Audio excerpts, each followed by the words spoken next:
আসসালামু আলাইকুম। আশা করি আপনারা সকলেই ভালো আছেন। আজকের আপডেটটি রাজশাহী বিশ্ববিদ্যালয়ে নতুন করে যে অ্যাডমিট কার্ড ডাউনলোড, সেই অ্যাডমিট কার্ড ডাউনলোড প্রসঙ্গে আজকে বিস্তারিত আলোচনা। তো রাজশাহী বিশ্ববিদ্যালয়ে আজকে থেকে শুরু হয়েছে।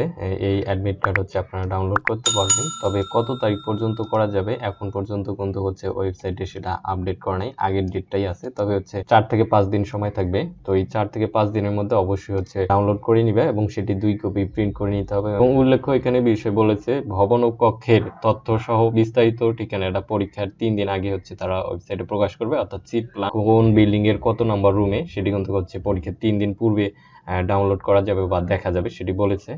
তো আমরা এখন সরাসরি লগইনে ক্লিক সাবমিটে ক্লিক দিলাম। ক্লিক দেওয়ার পর আমার যে জোন ছিল সেটি দেখি এবার রংপুরে আছে কিনা, ডাউনলোড করেই বুঝতে পারবো।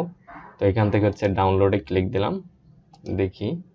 তো ডাউনলোডে ক্লিক দেওয়ার পর এখানে কিন্তু দুইটি অংশ থাকবে, একটা ক্যান্ডিডেট কপি এবং আরেকটা ইউনিভার্সিটি কপি। তো এখানে কিন্তু এবার দেখেন সিট দিয়ে দিছে 19 তারিখ পরীক্ষা হবে এবং প্রথম সিটটা 11টা থেকে 12টা এবং ভেন্যু রয়েছে রংপুর দিয়েছিলাম, যার কারণে Rangpur cantonment public school and কলেজে পড়ছে। অর্থাৎ ক্যান্টনমেন্টের কোন বিল্ডিং এর কত নম্বর রুমে পড়েছে এটা পরীক্ষার 3 দিন আগে তারা বলে দিবে, সেটি এখানে বলে দিছে।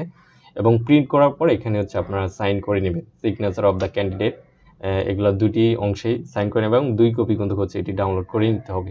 নির্দেশনাবলী কিন্তু এখানে দেওয়া রয়েছে পরীক্ষা কেন্দ্রে কি কি নিয়ে যেতে হবে এবং পরীক্ষার যে এখানে দেখেন দুটি অংশ রয়েছে, ক্যান্ডিডেট কপি ও ইউনিভার্সিটি কপি তারা বলে দিছে। এবং পরীক্ষার্থীকে অবশ্যই তার প্রবেশপত্র নির্দিষ্ট কক্ষে আসনে পরীক্ষা দিতে হবে এবং পরীক্ষার 30 মিনিট পূর্বে তাকে কেন্দ্রে প্রবেশ করতে হবে, সে বিষয়টি নিশ্চিত করেছে। অর্থাৎ A to Z এখানে দেওয়া রয়েছে। এইভাবে রাজশাহী বিশ্ববিদ্যালয়ের অ্যাডমিট কার্ডটি ডাউনলোড করতে পারবেন। তো আপনার যদি কোনো কিছু জানা থাকে অবশ্যই কমেন্ট বক্সে জানাবেন এবং চ্যানেলটি সাবস্ক্রাইব করে পাশে থাকবেন। ধন্যবাদ সবাইকে।